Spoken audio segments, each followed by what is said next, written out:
What happens to us after we die? Do we cease to exist? Or do we live on? This may be the biggest question that mankind has ever asked. Where do we go when we die? And who is there to greet us? And why? What exactly does it mean to become a spiritual person? Does it consist of following predetermined laws? Or is it a personal journey? These are the types of questions that we will discuss. Welcome to the Regression Session.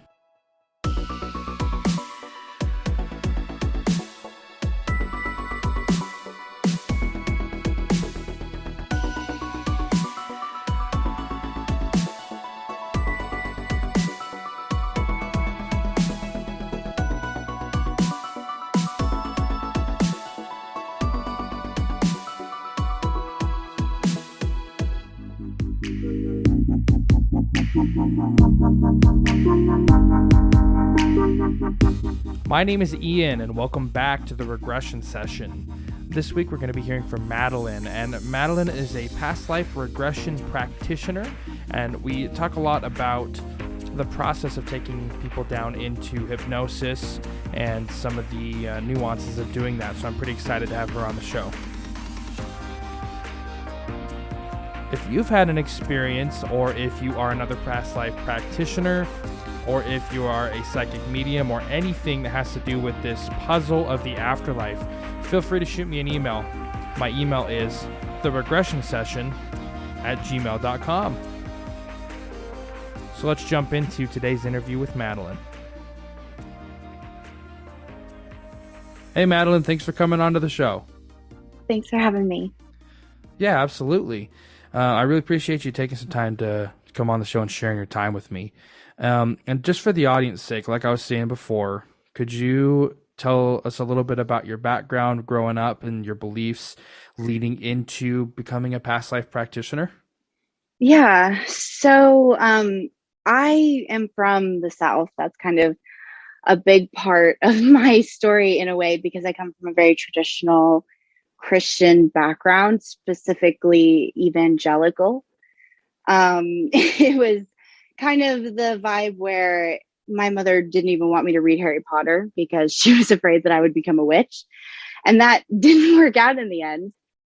I ended up going through confirmation the same way I was supposed to, and doing everything that a lot of Presbyterians, Methodists would find very traditional. I was always resonating with different sects of Christianity, and my mother was very open. She was kind of, you would call her like a Jesus freak. She actually was a DJ on a spiritual radio station when I was a really little kid. And so it's kind of a world that I grew up in, of both like this charismatic church of the Christian faith that's very evangelical and in a way very mystical. And then also this simultaneous message of like, you can't have anything to do with paganism. You can't have anything to do with mysticism. You can't have anything to do with witchcraft, quote. And there's like a big umbrella that falls under. And past lives weren't talked about so much in that circle, but I mean, it was that was a very confusing subject that just wasn't dealt with, because we were aware culturally that there were entire groups of people with well-respected religions in other countries that outnumbered us, that believed in reincarnation. And that was something that, like, in a way, it was unique that I grew up in a household that acknowledged that. It was unique for the region that my mother kind of broke out of our Southern Baptist upbringing to explain that to me, and to say, you know, they have a path to Jesus too. And I credit her, ironically, for leading me to such an open religious practice now in sort of what I consider like modern paganism, because she gave me that reference material that there were other paths to salvation. But in the end, after finding a lot of joy in Christianity my entire life, which is something a lot of people don't do in their younger years. But for me, my childhood, my adolescence, growing up in purity culture, that the negatives of that didn't really hit me until it was after college, and I was dealing with issues of mental illness and just overall feelings of failure in my life. And I was also dealing with some really weird health problems that didn't have any explanation. It was really frustrating. And this is something that's very common for a lot of people on this path. And I was really confused. I was looking for answers. Doctors, unfortunately, weren't giving them to me. And this is something that's so common in the modern medical system in general, just getting kind of stuck and not knowing how to be treated and taking a bunch of medication. And you don't even know what's wrong with you. And my problem was this weird feeling of not being able to breathe. And it was due to acid that was being overproduced and damaging my nerves in my chest so badly that it was like tricking my brain into thinking that I wasn't breathing when I was actually getting oxygen, and they could like test it, and I was getting plenty of air, but it felt like I couldn't breathe. And this was in like late 2017, I think. And so I was really in a lot of stress. I don't want to say pain, but it was a lot of kind of mental agony. And in this, I was really frustrated that my life had turned out like this, because I had kind of everything before me. I had a college education. I had done everything the way I was supposed to, but I didn't feel fulfilled in anything I was doing. I had studied to go into marketing and advertising, just like my mother, who's a very successful businesswoman from a long line of successful businesswomen. And I was looking forward to probably working for Walmart. Walmart headquarters is a common job where I live. And that's actually a very prestigious career path. And you're going to make about 6 figures, and you're going to probably die at your desk and never get 2 weeks of vacation a year and live for that 2 weeks. And that was kind of the path I was on. And now I couldn't even work because of this weird illness. And I had several surgeries to fix it, and nothing seemed to work. And then I started looking into spirituality, and I don't even know what I was looking for. I just knew that I think I knew, being able to put it into words now, that I was so lost, I guess. And this is, what people call the dark night of the soul, right? Dark night of the soul, it's a very common moment in your spiritual journey where you just it's essentially rock bottom, and you're just in the dark, and it seems like there's no light. And that's when a lot of people like me experience what I kind of consider to be a shamanic call. And it's, you start to hear voices, you kind of go into other dimensions, you experience past life memories. That's what I call them all now. At the time, I didn't have much context for it. And I was a big part of my story that I should mention is that I come from a certain background. I come from a very fortunate family who was involved in the industrial farming of the South for many years before I came along. So we farmed like 3,000 acres in the Sun Belt across Oklahoma and Arkansas. So I was well taken care of at this time in my life. And that's a huge difference I found in my journey and so many others. If I could pinpoint one, is that I'm just very fortunate to come from a family that was able to support me during this time and take care of me and let me explore, even though they didn't agree with where I was going with my beliefs. That didn't stop them from taking care of me. And through all of this, I was able to explore new paths of spirituality. And I started to reframe what had happened to me as, these past life memories some of them were earthly and some of them were not earthly. And all of that was kind of wrapped up in a box that I didn't know how to deal with until the second phase came along, which was me talking to my guides, interacting with my guides more freely. And instead of thinking of them as things that needed to be shut out, trying to work with them and hear what they have to say, and also exclude some of the ones that were kind of bothering me, and learning tools like aromatherapy, working with herbs, things like that, to navigate that energetic space, and just being sensitive to all these things. And then through that journey, I learned how to hypnotize people. I'm a self-taught hypnotist. And I learned how to do past life regressions on people from my guides, them teaching me, and me going through long periods of meditating and learning these techniques. Some of them I picked up very naturally because, like I said, my mom was in radio for a while when I was younger. So I just sort of naturally remembered how I had been on the radio a couple times for some radio spots. And I learned, I'd picked up some things about resonance and how to work with your voice and how to control it and manipulate it. And those seem to like be brought back out and used to teach me this new ability. And that was something that I then looked back at the other stuff and thought, okay, maybe that's when I started to kind of reframe that stuff as an awakening, a shamanic call to higher abilities. And ever since then, I've just had people called into my life through word of mouth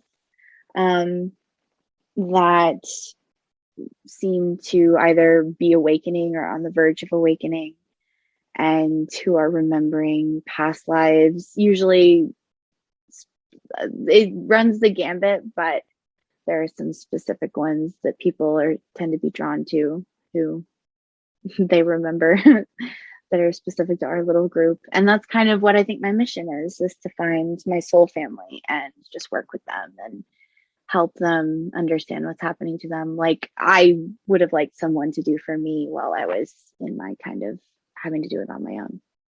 Thanks for going over that. And that shamanic call that you mentioned, is that the same thing as like a Kundalini awakening, would you say? You know, if I had to categorize them, I think a Kundalini awakening is something that everyone kind of has access to. And that's sort of your sacred journey, is to awaken the Kundalini. The shamanic call, I think, more refers to how and when it is awakened and whether or not it's up to you. I mean, in a way, we all have free will and we don't have to awaken. But people with the shamanic call, I think what that is there are people who are relying on you to have abilities to awaken them. And so that means that when it's time for you to wake up, I always talk about the analogy of being at a sleepover. And it's like there's someone who has to get up and make breakfast for everybody. And if you're the shaman in your little friend group, your little soul family, then that's you. And when it's time for you to get up, you have to get up, and you can kind of ignore your alarm, but you're just going to be groggy. You're not actually going to get to go back to sleep. When it's time to get up, your guides kind of get creative, and that it's true we have free will, but at the same time, when your higher self wants you to do something, it'll kind of put you in a corner. So when you talk about your higher self and your guides, do you look at those as the same thing? In general, yes. There are some cases where you can have guides that are not what you might think of as your higher self. They might be the higher self of your twin flame, or your higher. I don't like that term too much, so I hate to throw it in early on, but that's a good word for, someone who's connected to a part of your soul. If you're connected enough, it's kind of like a tree, and there's like some people that can come into your orbit, and in a way they're also part of you. They are also your higher self. They're just your higher self on a slightly different path. And then in another way, but it just depends on how you want to think of them at that time. But and there are sometimes people have to realize that some guides aren't like your highest self. Some are just slightly higher than you. And just because they can teach you something new doesn't mean that they're really what you should be aligning with at that moment. That's kind of where you get into like fourth dimensional beings. The reason that I ask is because I've heard like, what's the best way to put this? So, in my experience doing past life regressions, most of the people that I've regressed run into a spirit guide naturally. And when they talk about it, they talk about this guide as if it is a separate entity or a separate consciousness. But when I talk to practitioners such as yourself, a lot of them will say that they think that it's just part of yourself. So I wonder why that is. Well, this kind of goes back to my awakening and another difference in what happened to me and what happens to people in like just a standard run of the mill awakening. I kind of awakened to the idea that your higher self was you, like it backwards. And that happens a lot with shamanic awakenings, as you kind of awaken to this higher knowledge backwards. And so for me, I was remembering that there was a version of myself that was like a lot sadder than me and a lot more depressed. And I was remembering a part of me in a very dark dimension, a very old, ancient dimension. And because it was my relationship with her and knowing that we were the same that changed me. And I learned a lot out of my awakening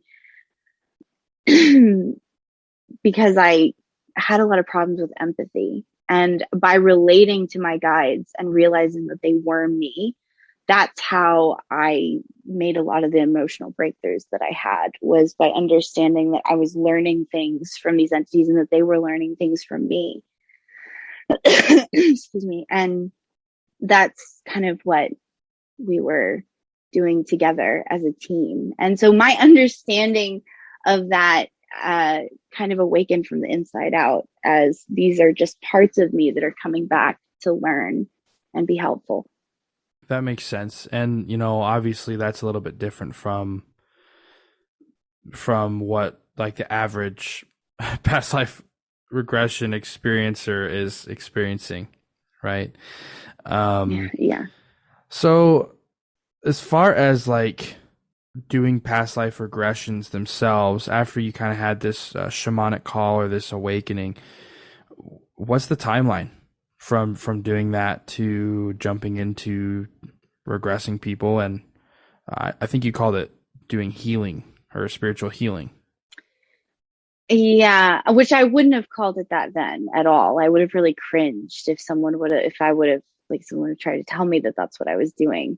Because for like 2 years, I think, or I guess a year and a half at least after, well, there was at least like, it was like late 2017 to early 2018 that I was kind of going through this major, and I'm sorry, I may have those years wrong because the pandemic has really messed with my like 5 year span of things. It feels like this was like 20 years ago.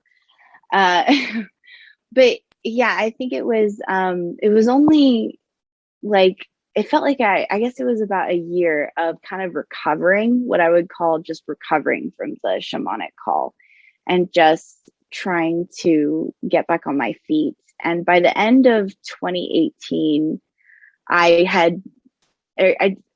towards the end, I had started meeting some people that were, because of their experiences, it's kind of hard to explain. It's not like one thing happened after another. It was like, on the one hand, I was just trying to heal and just trying to get my mind back and try to set a ground, basically, is what I was doing to kind of get back into this. Because I had, when you believe that you're your higher self and you literally know that for a fact in your being, you don't realize who you are. You have to like come back down to earth and reassert your identity in this vessel, that because it's like you get shown everything from the highest mountaintop and you have to come back down and be like, okay, I understand that that's what I am. I'm this larger thing, but I can't stay at that perspective because I can't see what's in front of my face here on earth. So I had to it took a long time to heal, and I would call that healing myself. And then sometime in early 2018, I was meeting people, or I guess early 2019 for sure. Yeah. I was like meeting people, and there were just so many synchronistic things about that time. It felt like I was meeting soul family, and I'm an only child. So to feel like I'm meeting like a sibling is a really interesting feeling that I've experienced in the past few years with people who I call soul family. And I wish I had a better word for it, because I feel like the jargon is kind of all over the place. But that's what I call them. I just know that we kind of share past life memories, and my abilities were awakening in a really natural way, and their curiosity was awakening to this stuff. And we were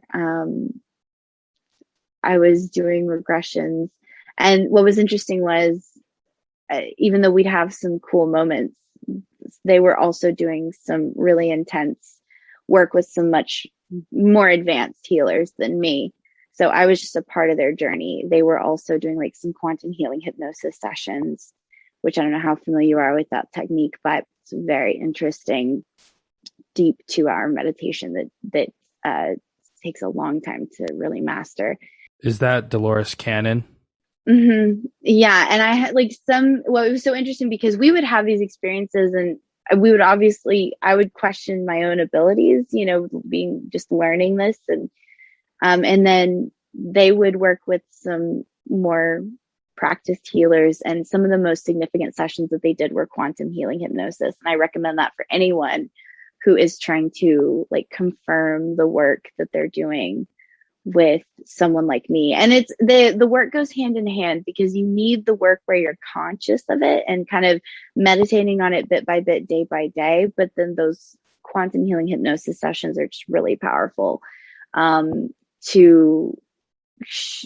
just put you in a mind state that it's really difficult to argue with some of the details that they can pull out and how they line up so well. It's like this narrative was being pulled out from several different people's minds at once. This very lengthy narrative from another planet that was so dramatic and beautiful and interesting and human. And it was like a show, and it was so creative, and we could see that energy in it. And so that kind of unfolded over the course of like a year. And then by the end of 2019 was when I started deciding that I had developed a method that I could really work with. And I felt confident in charging people. And I messed with my prices for a while and did things kind of differently. And then it was about a year and a half ago that I kind of settled on this method. It was like in the middle of the pandemic, 2020, that I kind of figured out how I wanted to do my business. And, it's a process. Right. And, just to kind of rewind a little bit, you mentioned something that I haven't really talked at all about on my show, but it's synchronicities. Would you mind touching a little bit on your concept of that? Mm. Yeah. Well, a synchronicity is this idea that the world is not random. And this is kind of the core of what an awakening is, because it's the first thing that starts. It's like the tapping that kind of grows in the background. And then you start to notice that it's a pattern. It's not random. That's the universe trying to show you in the gentlest way that it can that your life is not moving in several random pieces that just create absolute chaos. There's a plan going on, and you're meant to be looking at this clock at this moment. You're meant to be looking at your watch face at this moment, and just by showing you that, by sort of implanting that concept, that's what begins the awakening process. And then as your journey evolves and you kind of go further down the road of a mystic, you start to use synchronicity as in lots of different ways to sort of read the general energy of your matrix. You're going along and your reality is being created before you. And you'll notice that moments of synchronicity pick up. And a lot of people ask, what does this synchronicity mean? What does this one mean? The fact that it's happening is really just trying to point you at something and trying to say, hey, pay attention, because the universe is not random. And you sort of develop your own language that you can use in the future to read those patterns. So for the audience's sake, what you're talking about, that's not the same thing as like, okay, when I'm driving down the road and I start to look for red cars, I'm going to see a lot more red cars, right? It's something completely different. This is like things showing up in your life that prove that it's not random. So like, for example, I've heard a couple, like one guy said that feathers, like he sees feathers for some reason, like whenever a life change is going to happen, he just like will come across some kind of a feather, whether it's a drawing of a feather or a feather will literally like fall out of the sky from a bird, or he'll find a feather somewhere. So he'll just find these feathers, and as soon as he sees these feathers, he knows that something's about to go down because it's happened so many times. So is that kind of what you're talking about? Yeah. And it's also, it has another side to it, because it's both about recognizing the pattern and also about the fact that these things were always happening in a non-chaotic order. But the truth is, you have to accept the fact that you just didn't notice that it was happening because you're not noticing, you're in a state where you're kind of asleep. And so you're not noticing that these things don't fit, that they're not random. And so when you start to notice these synchronicities, it's not that the pattern is happening more frequently. It's that you're noticing patterns more in your life. Okay, so it is kind of like when I'm starting to look for more red cars, I'm going to see more red cars then.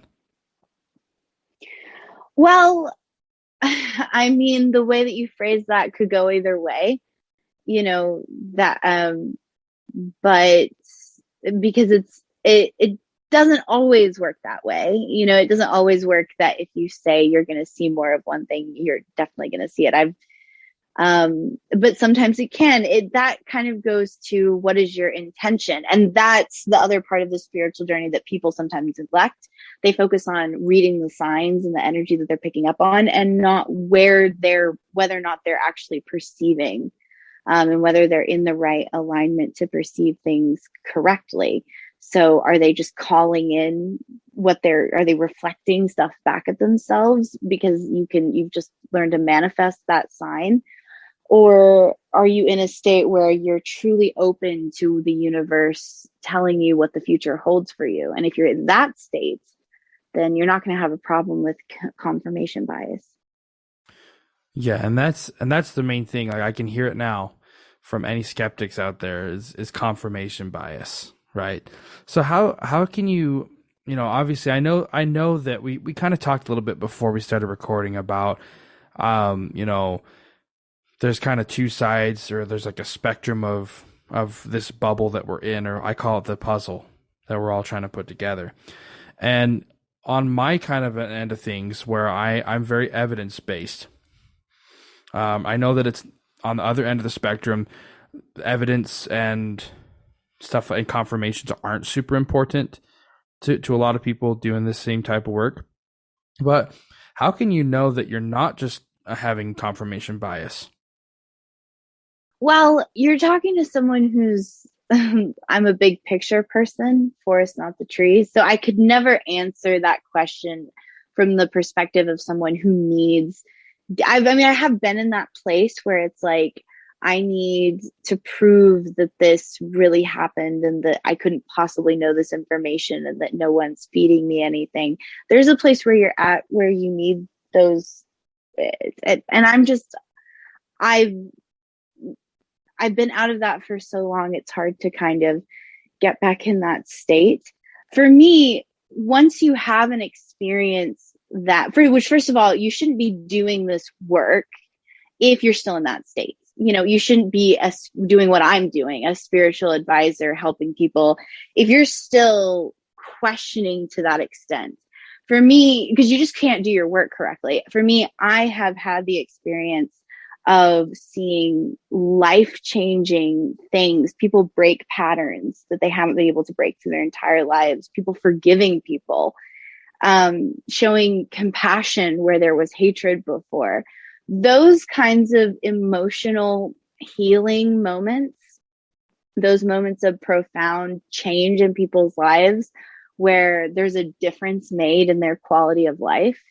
That is what I base everything off of. And I mean, I've had some interesting synchronistic moments. Like I have a life in France, and there's a detail about a specific doctor. And I talked to someone who's from France, and they confirmed some interesting things about that I had remembered. And that was a very cool experience. But for me, that's a very small part of what has helped me, well, what has propelled me to believe this so fervently that I want to spread it to other people. And for me, it's the emotional healing, the change in people's lives, because I always found it so difficult to change before I awakened, and so difficult to find compassion and healing and anything. I just had a very profound experience. So that's something that makes me a little different, as I wasn't eased into this. I had something that was supernatural in nature that occurred to me. And it was just, it's difficult to put into words, but it's impossible to come back from that. And then meeting the people that I've met, people who, it seems like my whole life I've been looking for these people. That kind of soulmate bonds where we share these memories and we have issues that make so much more sense with this in our lives. It brings good things. I kind of go back to the old Christian proverb about judging things by their fruit.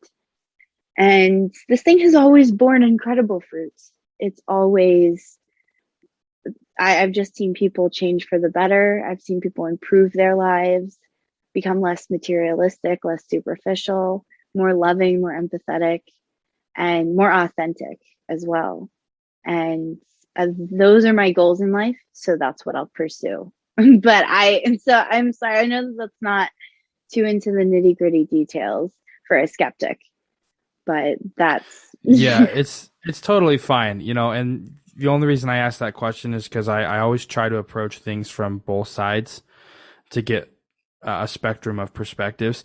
And what I usually tell people that are going into these experiences, especially people who are kind of like curious as to whether or not it's legit, let's just remove for a second the thought that it's real, that you actually had a shamanic call, or that past life regression, you're actually remembering past lives, or that we literally see spirit guides. Okay, let's just pretend for a minute that none of it's real. Regardless of whether or not it's real or not, it's still a real experience. You know what I mean? You're still having an experience that can be really life-changing, and just like what you're saying, if you're going through these experiences and you're, regardless of whether or not you think it's real, which I personally do, but regardless of whether or not it is real, you're still going to come out with something, right? And like you were saying, these people are having whole demeanor changes, changes in their personalities. They're feeling more empathetic and things like that. So I really think that kind of speaks for itself as far as the legitimacy of it, because it's really hard to change yourself in those kinds of ways. Yeah. And so that's why I kind of think of it as like in two different categories in my mind. Like if you're still asking questions like, well, can I prove that this person lived at this address? Can I prove that this person had this black dog that looked just like this? Can I prove that this person was really married at this year? If you're still worried about those details, you haven't had the experience that past life stuff is really supposed to bring you. And now I say that, and yet at the same time, that's kind of untrue, because you also need those experiences. You need to connect those little logical dots. So sometimes there is a space where you need to do that.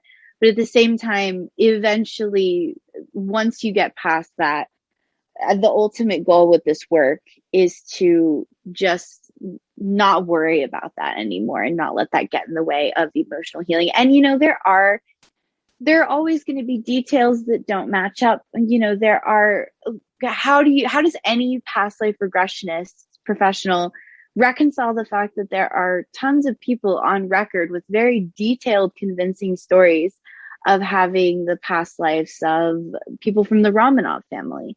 You know, when you talk to regressionists who have been doing this a while, we've all had a client who remembers a past life from that. How do you reconcile that?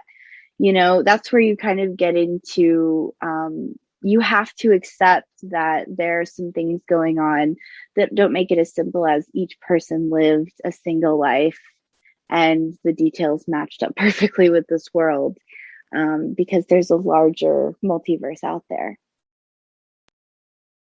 Yeah, I get what you're saying. I personally think it's more like a spectrum where people are going to find what they need.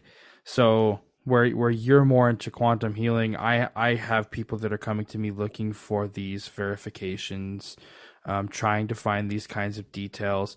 But you know, I really do try to focus on like removing the ego and having yourself or your past life self or whatever you would like to call it give yourself advice, and a lot of the time it tears down, like, just for example, like, if my past life self was like, okay, you're really selfish and you don't care about anybody else but yourself. In order to move forward in your life, you need to stop being such a selfish asshole, right? That would be really difficult for me or for anybody probably to like admit that. So that's kind of the things that I think you're talking about is focusing on those kinds of things. But I don't know. I'm just some dude. Who knows?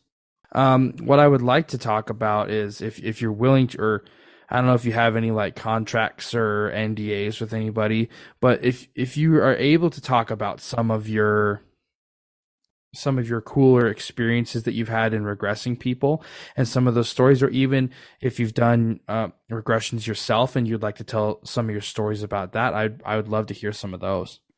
Yeah, I mean, you'll just have to narrow it down. I have a lot of clients who are cool with me telling their stories.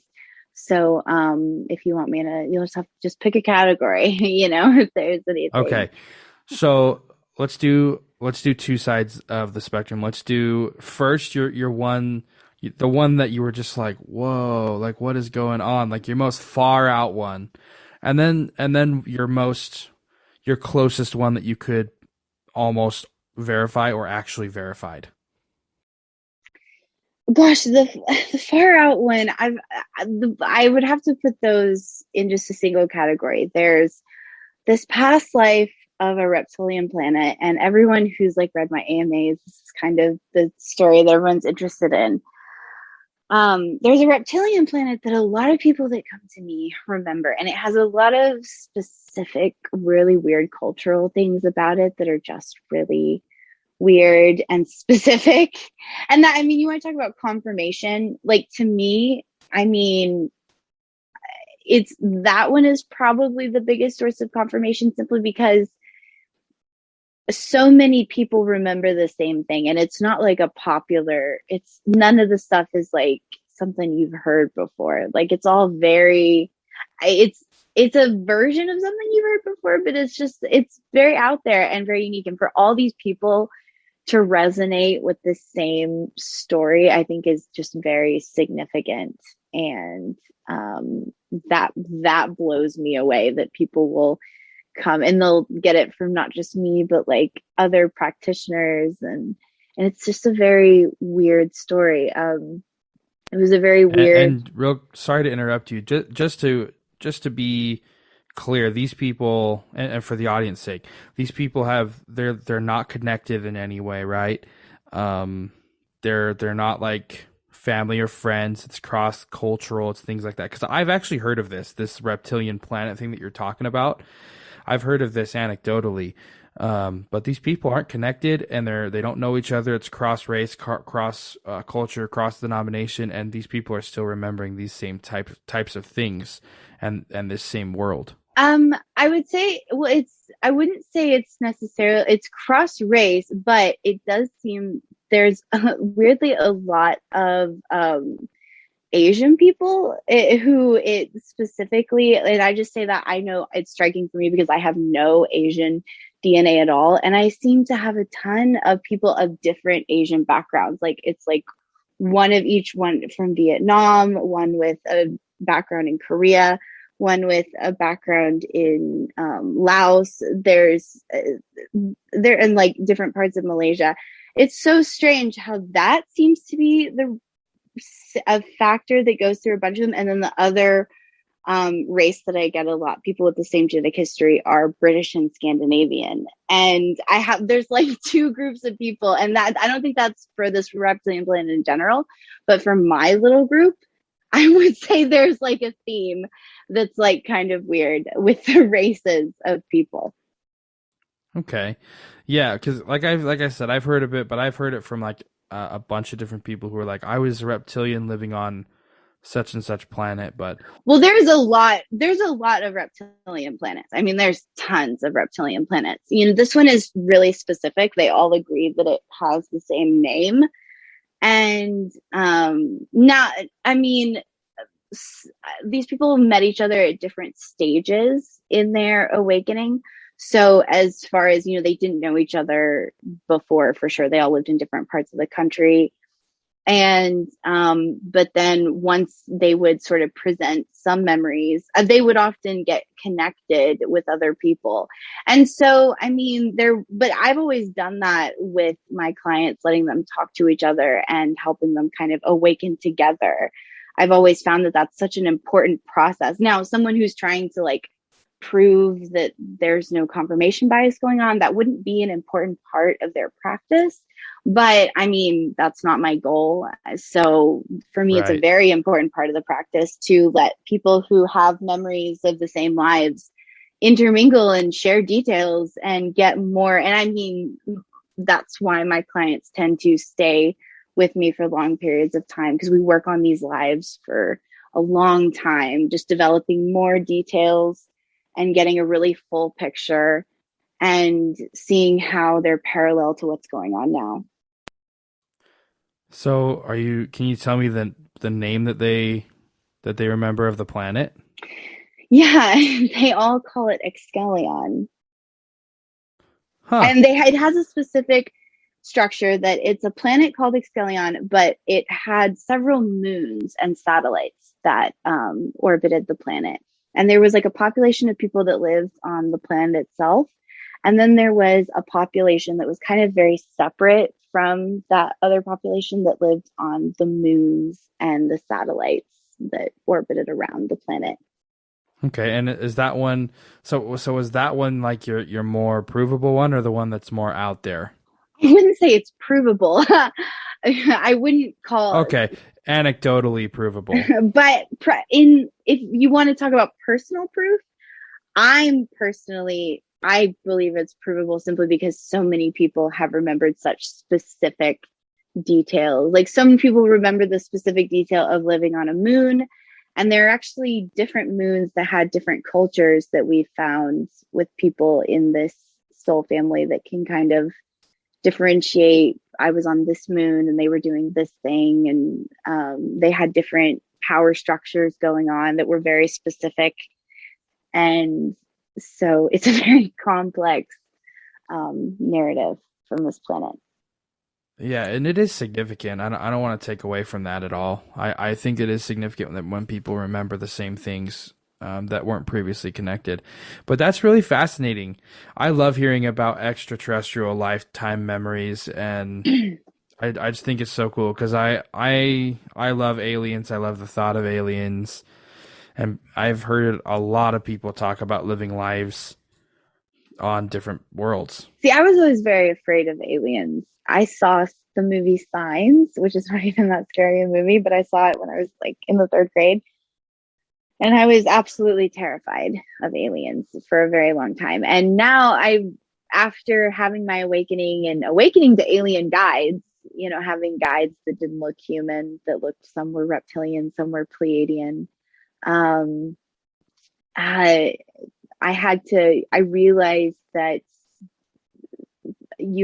one of the reasons why I was so afraid was because I was denying a huge part of myself. And that's kind of part of your awakening journey, is aligning with your highest self and accepting that not only are aliens real, but that you are one, and they're not other. They're not here to hurt you or dominate you. In general, generally speaking, but they are just you. They're just another version of you. And once you realize that, that fear goes away. Um, that being said, I'm not like one of those UFO seekers. Like when people do those meditations out in the desert to like call the aliens in, that's not really my bag. Yeah, me either. I'm into it. Like I can buy into, especially with the Pentagon releasing their statement about how the UFOs are a real phenomenon. Like I totally buy into aliens and stuff. But yeah, I'm not gonna go out in the desert and like pray to aliens. Yeah, I definitely am not on board with the message that like all aliens are here to like bring love and light to the planet. I'm not, you'll notice I'm not a very love and light kind of person. Because I'm I don't like that message so much that it brings us away from the importance of just like staying really grounded with our families. And I think there's kind of this message that's been brought out that you need like a huge audience to just raise the vibration as quickly as you can. And I hope that the age of Aquarius, which I talk about a lot, is something to do with people awakening just smaller groups and just being satisfied with the bonds that they form with their clients and their soul family, and just forming a little simple bubble that can support them, kind of like in the tribal days when you just had like a midwife who worked for the village, and a wise woman, that sort of thing. I hope we go back to that system in a modern world Yeah, somehow. it takes a village to raise a child. That old proverb, right? I was actually, before you said that, I was actually going to bring that exact thing up, that humans by nature are very tribal. That's like where we came from. So I was actually going to bring that up. So it's interesting that you brought that up too. I mean, going through what I went through, I was really inspired by, I wish I need to look up his name. There's a guy who did a lot of research with tribes, and he also knows a lot about psychopharmacology and treating psychosis with drugs, essentially, and psychotherapy.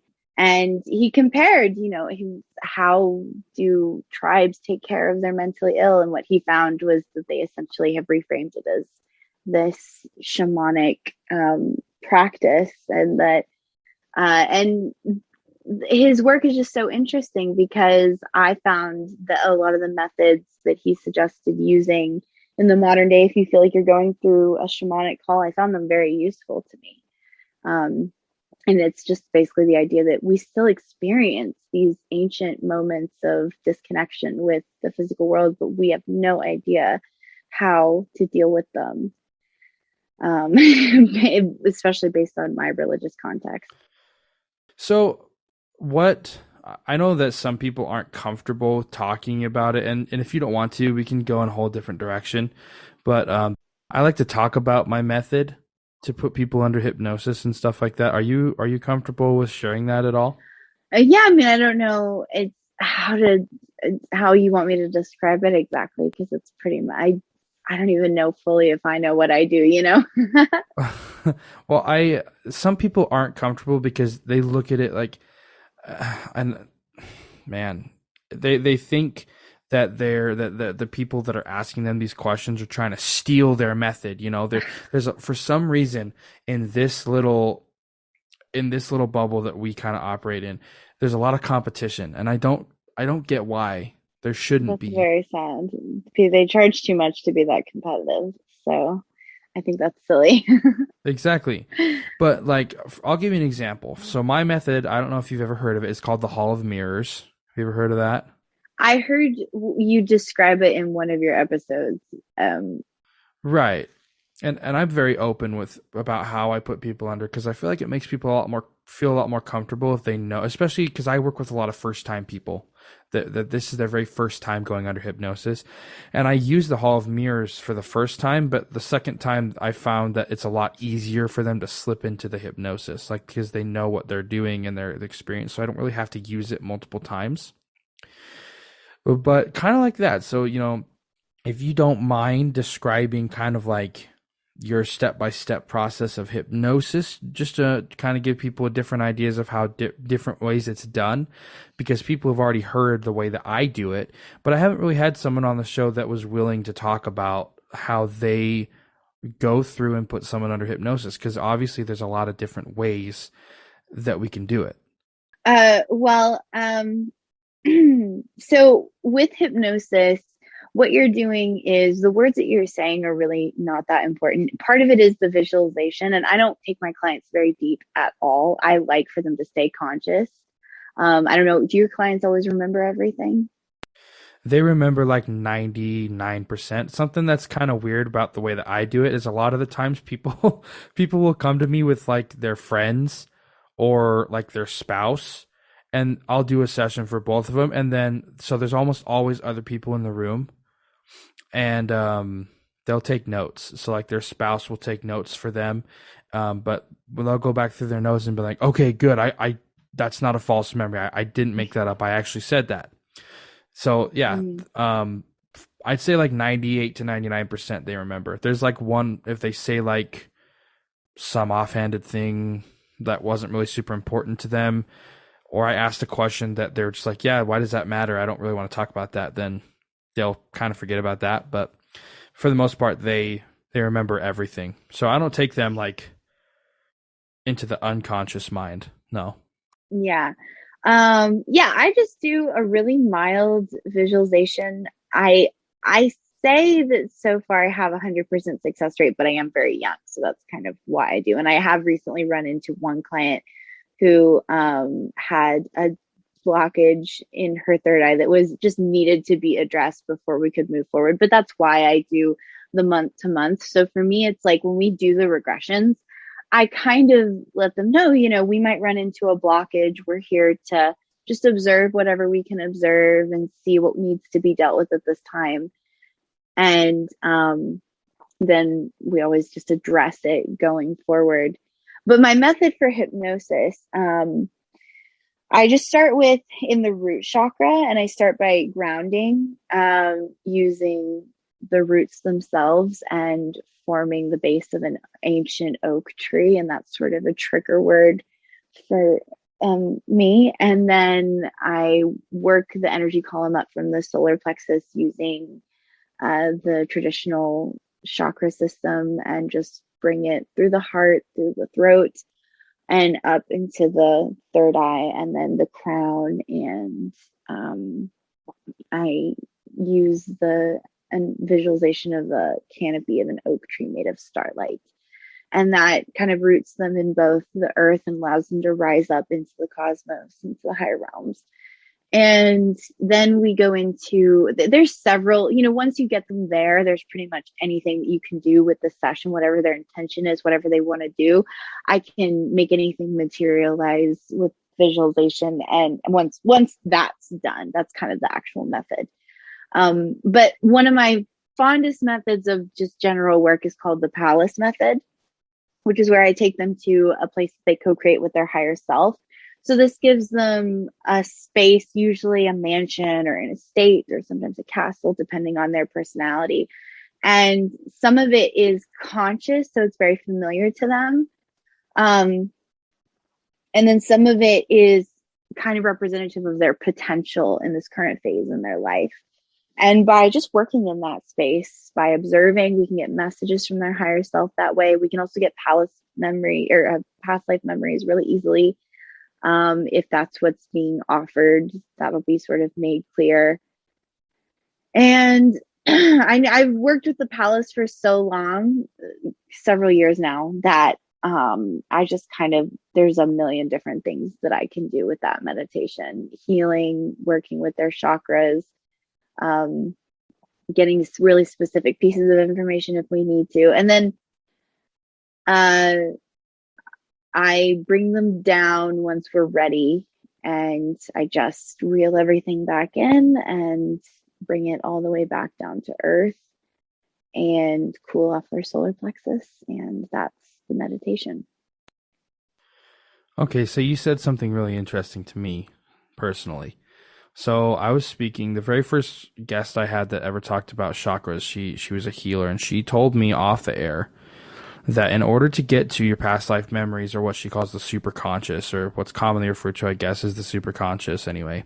Different people call it different things. But you have to first travel up into your third eye chakra, and then you have to travel back down. Okay. So before I even knew anything about that at all, in a lot of my sessions, everybody, actually almost every time, the first time that they do it anyway, they will travel up somehow, and then they'll always travel back down. And they were doing that, and it was a pattern that I had seen enough that I recognized as a pattern. But then she brought it to my attention that in order to access those in your chakras, that's where you're traveling, that there's a correlation with your chakras. Would you kind of agree with that then? I mean, certainly my experience, that's how I was taught to do it. And I know that the meditation itself is really based on the chakra part. Once you get them up there, there's any number of things you can do. And I know that you can't leave them up there. There's something that happens where, like, if I were to get disconnected from a client before bringing them back down, I don't know how to describe it, but it really messes with people. Even though they're very awake and aware, they're not sleepy like a traditional hypnotism, but they feel very uncomfortable until they can get the meditation to come back down. That's really interesting, because I always tell people that they could wake up at any time if they felt uncomfortable. Well, they can certainly wake up. But they need that unrooting from the higher realms to come back down, because sometimes we'll get to talking and we'll find a correlation between something. We'll see a past life memory and they'll come out of it. We'll talk about it and we'll get really excited and we'll start to chat. And then that'll move into kind of, that'll turn into just a longer chat. And we'll kind of laugh and be like, okay, we have to come back down now because so even though they're kind of all the way out of the meditation, I have to do the bringing them back down step. It just doesn't, there's something very uncomfortable about being left in there. So it does something, I believe, to their actual chakra system. Because even though they can function just fine, they wouldn't want to be left like that.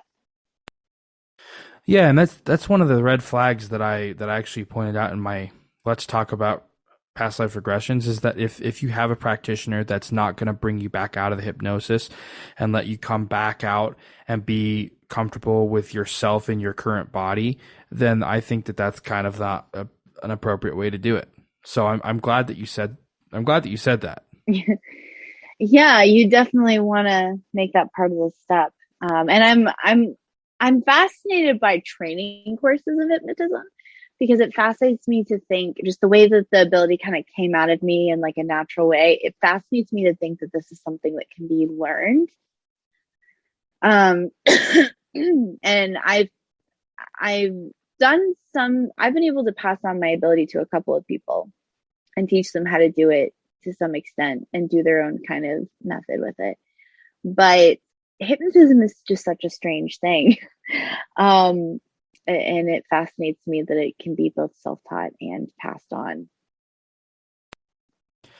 Yeah, and from my point of view, that I'm fascinated with that as well. I'm also fascinated with the fact that it can be done whether or not you can visualize in your head or not. Yeah, and I get asked that question all the time. There's tons of people that come to me and say, I have aphantasia and will this be a problem with me? And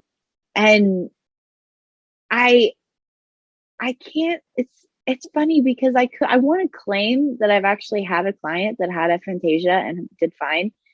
But the thing is that I feel like if that happened, they would have I realize now that once they have the actual experience, it doesn't really matter that they're not getting visualizations.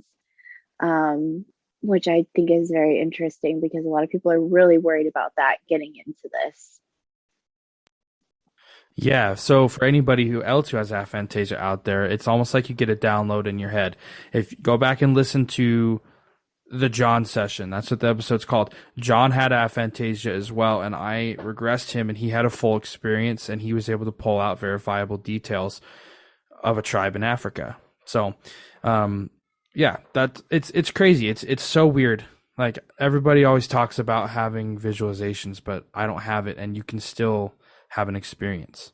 So that's really awesome. Madalyn, is there a way that people can contact you if they're interested in your services or interested in working with you? Yeah, I do have a website, but I'm kind of rebuilding it. It's bad timing at the moment, so it's not really up yet. So if anybody, but I honestly do most of my business through Reddit anyway.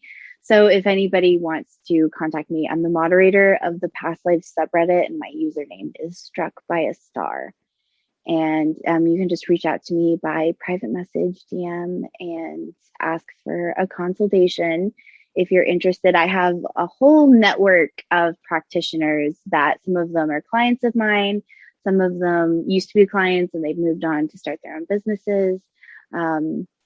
And if you're in need of healing, past life regression, tarot reading, and even working with a talented magical practitioner, there's probably someone I can connect you with.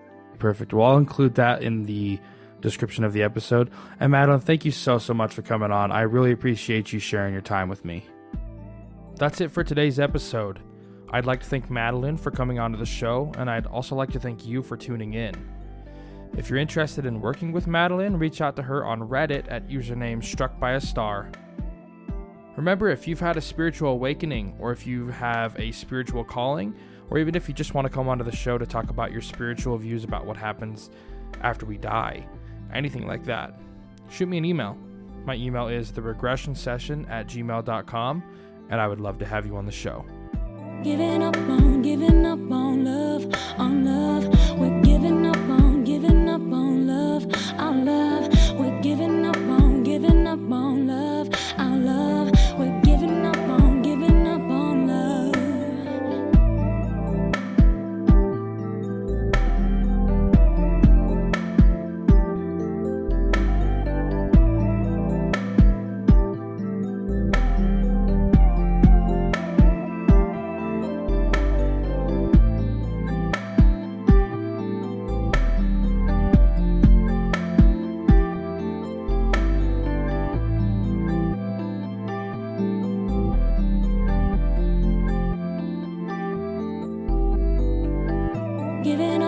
Giving up on love, on love. We're giving up on love, our love. We're giving up on love, our love. We're giving up on